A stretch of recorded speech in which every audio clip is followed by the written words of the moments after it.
Assalamualaikum warahmatullahi wabarakatuh. Salam sejahtera untuk kita semua. Bagaimana kabar Anda? Semoga Anda semua dalam keadaan sehat walafiat. Ya. Baik, dalam kesempatan kali ini saya ingin melanjutkan lagi materi kuliah Game Design and Development atau perancangan dan pengembangan game di pertemuan ketiga ini, yaitu tentang game purpose and licensing. Ya, ini kegunaan game dan lisensinya seperti apa. Baik, untuk mempersingkat waktu, apa itu nanti kegunaan-kegunaan game di samping tentu Anda untuk dimainkan ya, dan bagaimana lisensinya seperti apa ya. Kita langsung saja pada slide berikut ya untuk mempersingkat waktu. Ya, tentu apa itu kegunaan game? Kalau kita tanya satu persatu untuk setiap orang, pasti akan kemungkinan menjawab entertainment ini kan banyak, hiburan banyak ya. Karena memang ini common purpose-nya, yaitu kegunaannya. Tetapi sebenarnya tidak hanya ini aja. Nanti coba kita bahas dalam bahasan atau di slide-slide berikutnya ya. Selain itu juga untuk hibur, kenapa? Untuk kita menghindari atau mengisi kebosanan ya, keep away from boredom. Jadi supaya kita nggak bosan, supaya kita bisa terhindar dari kebosanan. Ya mungkin Anda lagi nunggu atau apa, belum datang juga, terlambat, yang ditunggunya segala macam. Nah, ada games. Sekarang kan game bisa dibawa di mana-mana dengan adanya game berbasis atau berplatform mobile ya. Nah, selain itu juga kita bisa ya bergembira lah dan berkoneksi dengan atau terkoneksi dengan teman-teman kita lewat game. Misalkan gamenya game multiplayer atau game berbasis jaringan network ya, seperti itu. Apalagi kira-kira fungsi-fungsi lainnya. Mari kita lihat slide berikutnya.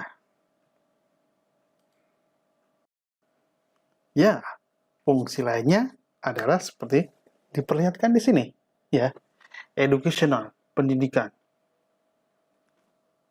Mungkin ada yang heran ketika beberapa tahun yang lalu, jangan main game, itu merusak segala macam. Tapi sekarang pendekatan-pendekatan digunakan dalam metode pembelajaran atau game educational, atau kita mengenalnya edu games. Misalnya untuk mengajarkan sesuatu ya, misalkan matematik, fisika ya. Anda pernah memainkan game Angry Birds? Pernah? Ya, Anda pernah? Anda juga? Iya, betul. Memang game ini eh, populer ya pada masanya tentunya. Tapi kalau kita lihat, itu games bukan hanya sekedar game. Di situ ada tim developernya, ada orang psikologi, orang edukasi. Tanpa disadari, Anda sebenarnya sedang menerapkan atau mengaplikasikan materi-materi fisika. Gerak jatuh bebas, gerak melambung, gerak segala macam. Gravitasi, ya, di mana misalkan ada bom, ya, bagaimana menjatuhkan baloknya.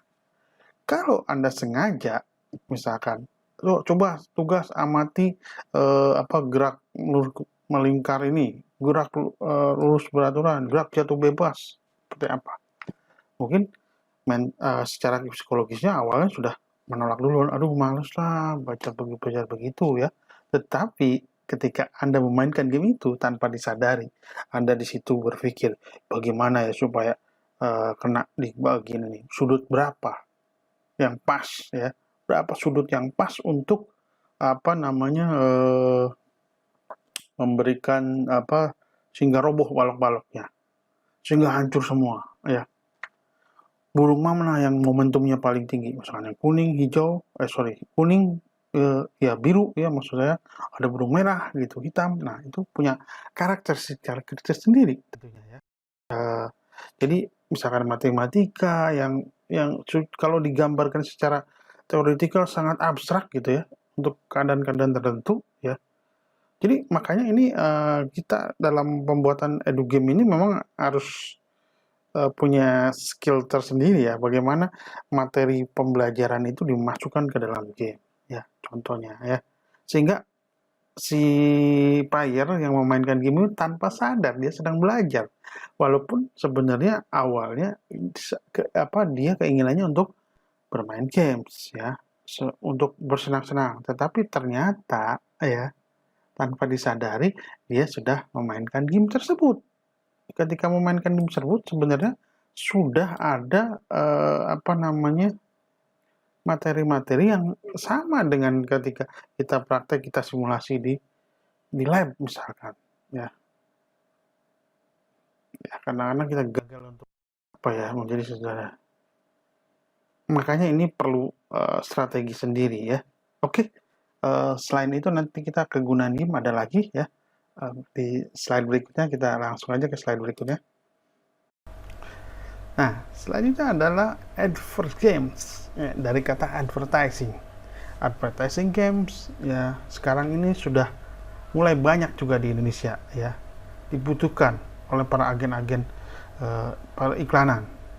Ini biasanya juga cara yang terbaik untuk bagaimana memperoleh keuntungan, profit ya, bisa menempatkan produk di dalam games ya, tanpa disadari gitu ya, dia melihat suatu produknya. Misalkan minuman di dalam game itu, dalam environmentnya ada jenis minuman tertentu yang memang sengaja dimasukkan ya. Ini beberapa production house game ya yang game developer, game house ya, sudah banyak mengerjakan ini ya, mengerjakan advertising game. Beberapa perusahaan besar ya, perusahaan nasional yang besar itu meminta game house untuk membuatkan game yang di dalamnya ada produknya dia ya, sehingga orang juga tidak memblocking dulu, ini banyak iklannya ya, ini banyak ininya. Jadi selama kita mainkan game tanpa sadar kita melihat itu. Mungkin di YouTube juga sama, banyak iklan di awal, tapi kemudian Anda skip. Nah sekarang juga kalau Anda skip mungkin tidak seperti men-skip di YouTube ya, karena sedang asik memainkan game, ada produk biasanya kita lihat ya, tentu tidak mengganggu dia main gamenya ya. Atau untuk mendapatkan energi baru, nyawa, harus mengklik sesuatu yang memunculkan videonya itu video produk atau jasa iklan, itu gimana, mau nggak mau dia akhirnya tetap nonton ya kan. Oke, apalagi setelah ini kegunaan game. Baik, kita langsung ke slide berikutnya. Ya, selanjutnya selain tadi advert games, ada lagi tujuannya untuk produktivitas. Loh, kok game kan biasanya mengurangi produktivitas, sekarang kok bisa meningkatkan produktivitas? Bagaimana? Biasanya kan kalau ada game malah ngerjain sesuatu terbengkelai karena asik main game dan segala macam. Kita harus punya strategi. Ini namanya gamification teknik, yaitu dalam hal ini menggunakan metode-metode atau standar yang ada di game, cara-cara yang di dalam game untuk pekerjaan sehari-hari atau pekerjaan yang sifatnya ada nilai sisi productivity-nya ya. Jadi ini nanti lewat namanya gamification ya teknik. Jadi bisa merubah orang. Misalkan orang yang tadinya terlambat masuk ya atau apa, seolah-olah nanti kalau dia nggak terlambat, on time, dia dapat badge, dia dapat poin atau dapat prize ya, sehingga nanti dipublish tuh entah di sosial medianya atau di semacam informasi di perusahaan itu siapa yang best player-nya gitu ya. Jadi diberi prize ya, give prizes ya, untuk atau yang mengerjakannya cepat dan tepat ya, lengkap gitu ya, cepat tapi ngawur nanti juga beda lagi ya ini. Sehingga ini juga membuat sebuah organisasi akan produktivitas naik. Ini sudah banyak perusahaan yang menggunakan model-model seperti ini sekarang. Juga membantu untuk orang-orang untuk mengingat, ya, atau memvisualisasikan sesuatu. Misalnya game-game simulasi, ya. Itu tadi ke arah edukasi juga masih bisa, game edukasi simulasi, ya. Atau untuk mensimulasikan suatu pekerjaan. Misalnya bagaimana kita memadamkan sebuah api, atau bagaimana kita mendesain, merangkai sesuatu bangunan dan segala macam lewat game-game simulasi yang sebenarnya udah mirip mendekati kenyataannya, sehingga ini membantu atau memudahkan orang untuk meningkatkan kinerja mereka kerja. Disimulasikan dulu kan lebih, kalau ada kesalahan segala macam, itu mungkin bisa diketahui lebih awal, ya. Seperti itu. Ada lagi kira-kira apa tujuannya? Oke, kita lihat saja di slide berikutnya. Nah, pengetahuan, ya, pengetahuan seseorang, science, pengetahuan ilmiah gitu ya, study player behavior, reaction and attitude, collect data. Nah ini ya, atau bisa untuk melatih ya genetic problem, ya. Jadi sains juga memperoleh manfaat dari game. Ya, tentu manfaat ketika si study player, ya, bagaimana setelah dia mungkin melihat simulasi dan game-game simulasi, ya, terus bagaimana dia bisa ternyata tanpa disadari melakukan sebuah collect data gitu ya, untuk game-game tertentu bisa diadakan, atau benar-benar real scientific ya problemnya. Ya tadi sebenarnya bagaimana sudut jatuh, sudut itu kalau di fisika itu ada, itu dimasukkan ke dalam game Angry Birds sebenarnya, ya. Lebih seperti itu, ya. Apalagi kira-kira yang selain kegunaan game tadi, pasti ada yang tahu apa? Meningkatkan berat badan. Apalagi? Oke, kita lihat, coba ada lagi nggak? Oke ya. Nah, ternyata ada untuk terapi. Bagaimana untuk terapi? Ya, sekarang kan banyak game yang punya platform game augmented atau virtual reality, VR game, ya. Beberapa game bisa menolong atau membantu untuk dalam terapi orang-orang itu yang fobia terhadap sesuatu. Misalkan fobia ketinggian, mungkin dengan pelan-pelan, dengan menggunakan VR, ya, dia akan melihat sekelilingnya, kemudian juga dia akan melihat dari VR-nya itu, yang tadinya gedung-gedung, dia sedang berdiri di atas gedung tinggi dan melihat ke bawah, yang tentu pasti akan kakinya bergetar atau dengkulnya ya bergetar, karena pasti ketakutan kalau dia. Nah ini pelan-pelan kita, mungkin dari yang ketinggian berapa meter, semua naik dan segala macam, visualisasinya untuk memvirtualkan. Atau fobia atau takut terhadap sesuatu benda, nah itu juga bisa kita gunakan ya dalam hal ini untuk terapi, ya, terapi. Jadi kurang lebih contohnya kayak gitu ya. Jadi terapi gimana? Terapi untuk tidak kegemukan. Ya, nanti ya terapinya seolah-olah ada simulasi yang untuk dia jogging dan segala macam. Ya. Sekarang di fitness center juga ada displaynya kan, biasanya di depannya kayak seolah-olah ada pemandangan pegunungan, yang padahal ya sebenarnya depannya itu gedung juga. Nah, itu mungkin dikembangkan lagi ke arah virtual reality ya. Oke, itu kira-kira ya kegunaan game selain tadi sebagai hiburan, sebagai advertisement, edukasi, meningkatkan produktivitas, gamification ya, kurang lebih seperti itu. Ya, baik. Selanjutnya adalah terkait dengan lisensi. Lisensi. Game ini ya kita memang kelihatannya terutama di handphone itu jarang sekali kita mengeluarkan biaya untuk pembelian game karena free, asal Anda mau lihat iklannya aja kan gitu kan. Tapi ada juga game-game yang berbayar yang itu bebas dari iklan ya, tentu Anda harus merogoh ya uang ya. Jadi ada beberapa cara untuk misalkan untuk daripada games ya.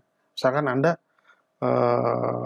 mau membuat aset-aset gamenya, karakternya segala macam atau environmentnya, gunungnya, tanknya, misalkan apa ya, mobilnya gitu ya, rumahnya ya, aset-asetnya misalkan itu Anda mau bikin atau mau beli, atau ada yang mencari yang free ya, itu bisa juga, atau Anda memodif dari yang sudah ada gitu ya, itu lebih kreatif lagi sih sebenarnya ya. Jadi yang pertama misalkan Anda mengembangkan untuk misalkan jadi seorang freelance juga, kita lihat nih kalau jadi freelance mau bikin game, mana dulu nih ada yang berbayar, hati-hati kalau sampai ini ada copyrightnya, Anda main comot-comot aja, itu juga membahayakan Anda ketika udah di launching, udah di publish ya. Nah, oke, seperti apa sih lisensinya ya, atau apa kita lihat Creative Commons-nya ya seperti apa, jenis-jenis lisensinya, mari kita lihat di slide berikut. Oke? Nah, baik. Kalau Anda melihat di sebelah ini ya, gambar ini ada lingkaran 0 gitu ya. Ini CC0 public domain. Artinya apa? Artinya Anda bisa memodifikasi. Anda bisa menggunakan untuk komersial. Jadi nggak usah mencantumkan kreditnya di kredit game Anda, author yang membuat aset ini atau apa script ini gitu ya, seperti itu. Jadi ini memang udah jadi public domain yang sudah diikhlaskan gitu ya, sudah diikhlaskan. Jadi ini namanya CC 0 Creative Commons, CC itu Creative Commons 0 public domain ya, atau ya CC 0 atau kita mengenalnya public domain ya. Jadi Anda bisa memodifikasi ya, udah ada gitu ya, udah Anda modif-modif lagi ya, terus kemudian Anda juga bisa menjualnya gitu malah ya dengan itu ya. Ini yang paling enak nih kayak gini ya, orangnya memang sangat ikhlas banget berarti. Oke ya, selanjutnya seperti apa? Lisensi seperti apa lagi ya? Kita lihat di apa slide berikutnya. Nah, kalau yang ini lingkaran tapi bukan 0, tapi ada gambar orang, tapi bukan di WC ini ya, bukan WC pria. Ini adalah by atau CC by. Di situ Creative Commons atau kita mengenalnya dengan contribution. Nah, pada lisensi ini Anda dapat memodifikasi, boleh ya. Anda juga boleh membuat ini jadi dijual itu secara komersial gitu ya. Kemudian, nah tetapi harus mencantumkan nama si autornya ya.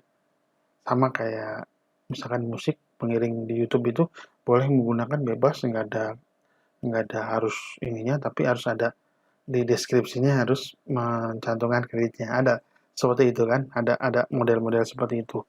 Nah, kurang lebih seperti itu ya. Oke? Ini paham ya. Kalau tadi yang tadi tuh enak banget tuh, yang sekarang sebenarnya udah masih enak juga ya, tetapi kita harus mencantumkan lah udah disknya seperti itu. Selanjutnya apa? Oke, kita lihat. Ya, oke. Selanjutnya kalau Anda melihat sini, ini ada dua komponen, by and SA ya. Ini kita mengenal juga atau namanya common creative by ya, SA itu share likes ya, share like.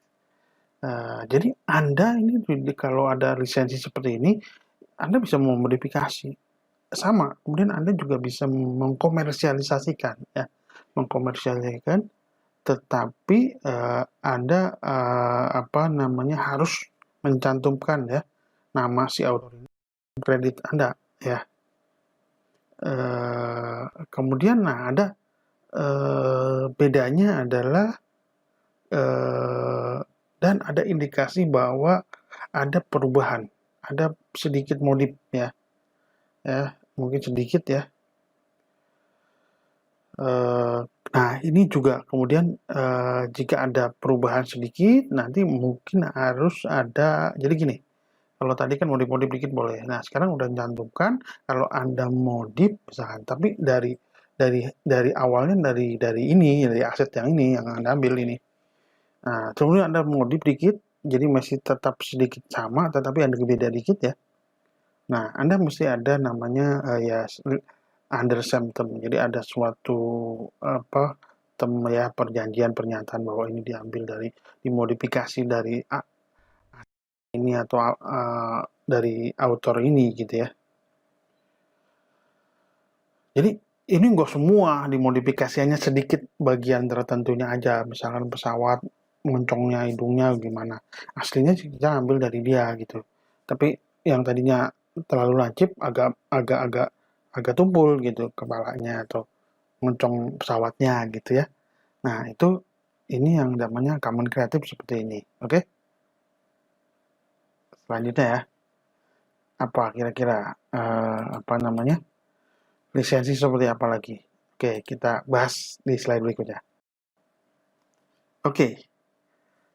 Selanjutnya masih ada. Ini buy and ND. Ya. Buy and ND ini sama seperti tadi ya. Common kreatif ya, buy share ya. Tapi ini ND-nya atribusinya non derivatif. Non derivatif tunggal-tunggal. Sehingga ini boleh digunakan Anda boleh mengkomersialisasikan tentunya ya digunakan. Anda harus mencantumkan kredit autornya di situ ya si pembuatnya ini dalam kredit, tapi Anda boleh memodifikasi. Jadi ini tetap berubah, nggak boleh berubah kayak gitu, nggak boleh dimodifikasi. Tapi Anda boleh malah mengkomersialisasikan itu silakan. Asal mencantumkan nama si autornya, si pembuatnya ya. Tapi nggak boleh dimodifikasi. Jadi itu ya kurang lebih gratis juga ini berarti. Oke, selanjutnya apa? Ya, kita lihat berikutnya. Nah, ini selanjutnya ya, common creative sisi apa? Buy, price, and see ya. Jadi also known as attribution non komersial. Jadi ini boleh dimodifikasi ya, silahkan aja dirubah segala macam. Tetapi ini tidak boleh dikomersialisasikan ya. Artinya ini misalkan aset gamenya untuk kepentingan sosial, pendidikan gitu ya. Dan Anda harus mencantumkan si autornya dalam kredit game Anda, misalkan seperti ini ya, aset-asetnya segala macam. Ya, ini logonya seperti ini ya. Kurang lebih seperti itu ya. Jadi Anda bisa lihat di sebelah sini. Perbedaannya dengan tadi apa? Kurang lebih seperti itu ya. Nah, untuk yang berikut ya, yang berikut ini ya, common kreatif sisi adalah lambangnya seperti ada 3, buy, NC, SA ya. Itu kita mengenalnya no as attribute ya, non komersial, share alike, non komersial, NC non komersial, SA share alike ya. Jadi no as non komersial, share alike. Seperti apa? Jadi lisensi ini Anda boleh memodifikasinya ini kalau ada lisensi ini aset-aset game seperti ini. Yang penting Anda mencantumkan nama yang buatnya dalam kredit game Anda. Oke. Nah, tetapi ini tidak boleh untuk kepentingan komersial. Jadi seperti tadi tetap pada kepentingan atau penggunaan yang sifatnya non komersial untuk sosial, untuk edukasi ya. Jadi nggak ada rupiah gitu atau dolar lah kalau dalam istilah dalam kita memata uangkan ya, memvaluekan seperti itu ya. Ada lagi nggak? Masih ada lagi ya kira-kira? Masih banyak. Kita bahas lagi ya. Oke, berikutnya. Ya, masih ada. Tenang aja, masih ada beberapa tipe-tipe common kreatif lagi, yaitu buy, NC, ND. Andi tahu ada buy ya, ya. attribution ya, by attribution, NC non komersial, derivatif. Jadi pada dasarnya kalau ada seperti ini adalah by NC dan ND ini adalah pada dasarnya hanya dapat di-download, di-share ya, karena nggak bisa dimodifikasi ya, nggak boleh ya, nggak dapat dimodifikasi, nggak dapat dijadikan apa namanya atau dikomersialisasikan ya kan, dan jadi Anda boleh pakai tapi untuk bukan penggunaan komersial ya, dan Anda harus mencantumkan si autornya ke dalam kredit Anda, kurang lebih seperti itu ya. Jadi ini ada baik turunan-turunan gamenya ya, atau karena misalkan dimodifikasi sedikit gitu ya, karena ada berarti itu turunannya dari produknya itu. Nah itu juga nggak boleh.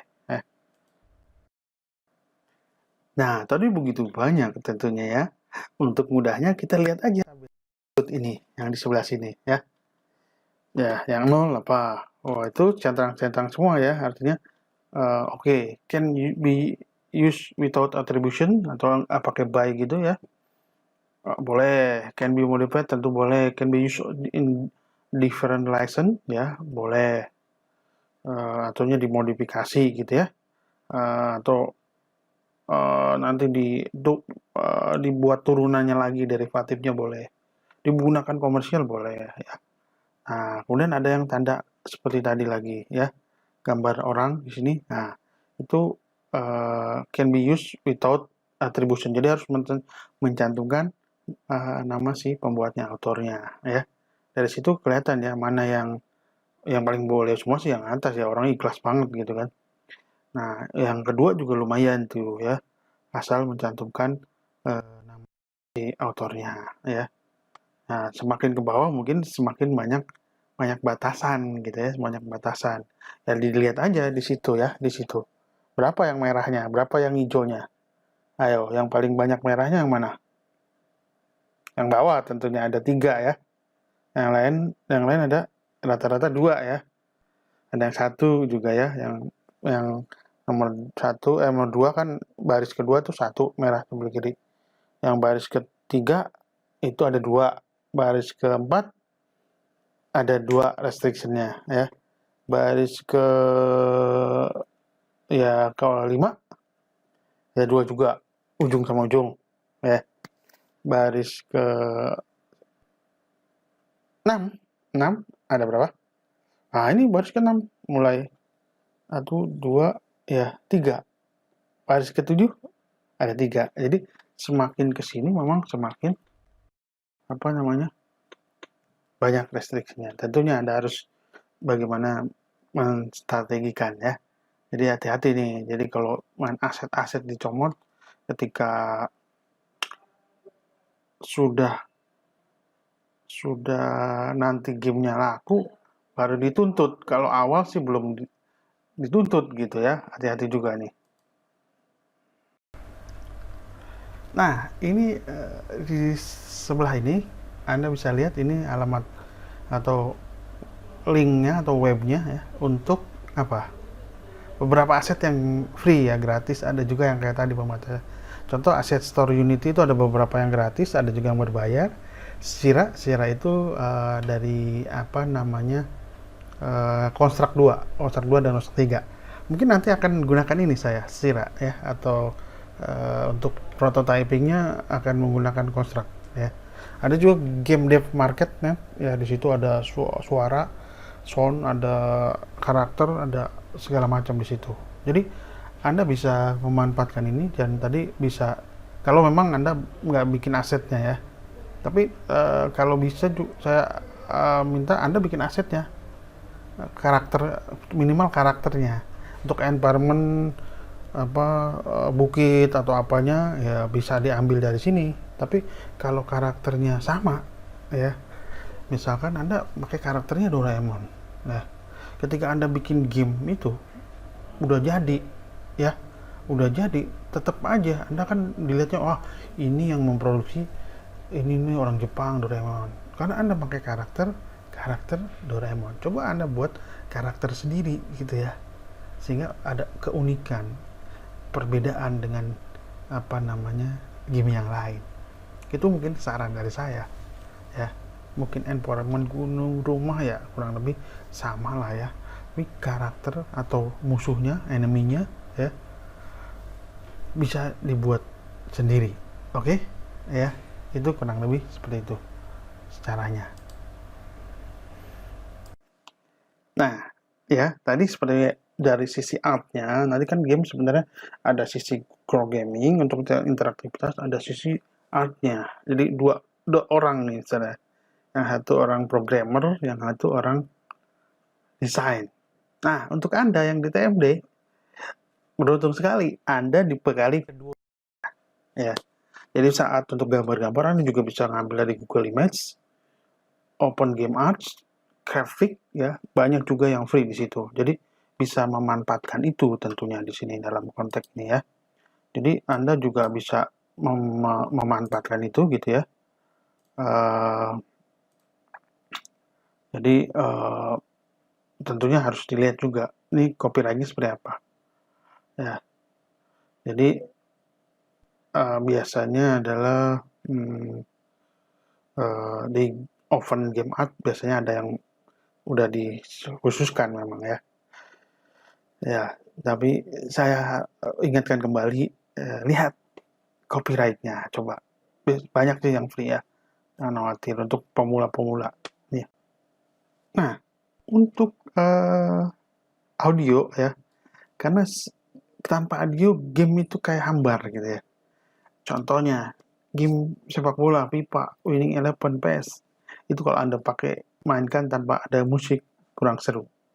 Game-game misalkan Counter Strike, ya, Mobile Legend, dimatikan suaranya, kurang seru. Nah, ini penting juga karena game, ya, dalam game. Nanti mungkin ada mata kuliah sendiri yang khusus masalah game, masalah audio, audio teknologi, ya, semester 5 sepertinya, ya, seperti itu. Nah, jadi ini bisa ambil di freesound.org, ya, seperti ini, ya, audio blog di situ, sehingga Anda bilang, Anda tinggal cari soundbible.com, SoundCloud, ya, SoundCloud ada beberapa yang harus minta izin ya ke autornya, ke orang yang buatnya, kurang lebih seperti itu. Nah, ya. Atau Anda bisa kompos sendiri ya, yang bisa main musik nanti bikin digital audionya. Oke, seperti itu. Nah, ini ada lagi ya, contohnya seperti ini, ada beberapa yang untuk aset, contohnya game art 2D. Karena konteks mata kuliah ini nanti kita bikin prototipenya hanya di yang 2D saja ya, untuk Anda mengenalkan bagaimana sebuah game itu dirancang, didesain, dan bagaimana mengembangkan. Belum masuk ke program. Itu di mata kuliah yang akan datang ya, di semester yang akan datang, mata kuliah lain.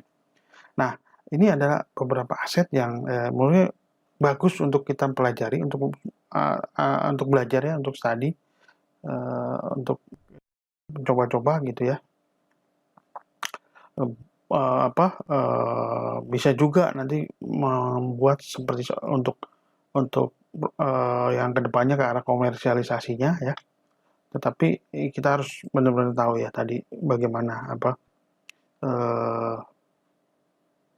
kalau langsung digunakan terus dikomersialisasikan, tadi tuh ada yang nggak boleh ya.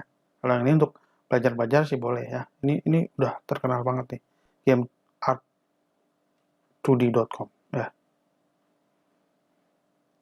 Kalau dikomersialisasikan, kalau nggak dimodifikasi ya, selain tadi mungkin nggak semua diperbolehkan. Yang jelas nanti orang udah pada tahu nih, oh ini ngambil asetnya dari gameart2d.com, oh ini ngambil asetnya dari kini.nl gitu ya. Nah, jadi makanya harus ada namanya pembedaan. Ya, kurang lebih seperti itu. Ya. Nah, ya, tadi saya sudah membahas salah satu adalah untuk terapi, ya. Tapi kayaknya belum banyak yang kita kenal ya. Coba Anda cari deh beberapa game aja, 3 game aja, yang tujuannya memang dibuat untuk terapi. entah terapi wicara, entah terapi fobia, atau terapi apalah ya. Nah, itu coba Anda cari, Anda eksplor lebih dalam lagi sehingga mungkin ada jadi ide bagi Anda ya buat membuat game terapi, bisa jadi proyek skripsi. Nah, itu kan. Atau Anda bisa buat masuk ke KMMP lomba game, gemastik dan segala macam. Banyak kan sekarang. Nah, itu ya. Nah, baik ya. Saya rasa pembahasan kita tentang tadi tujuan atau kegunaan purpose daripada game dan model-model lisensinya seperti apa. Penting karena Anda jangan sampai asal comot gitu ya. Ada aset-aset gitu setelah udah gamenya laku, udah rame, udah dipublish, udah banyak yang mainkan, ternyata Anda disomasi, Anda dituntut. Nah, cara amannya sih memang harus sendiri atau paling nggak dimodifikasi. Oke, baik, wabillahi taufiq wal hidayah. Wassalamualaikum warahmatullahi wabarakatuh. Selamat mencari, ya, selamat mempelajari lagi, dan kita ketemu di materi selanjutnya. Salam.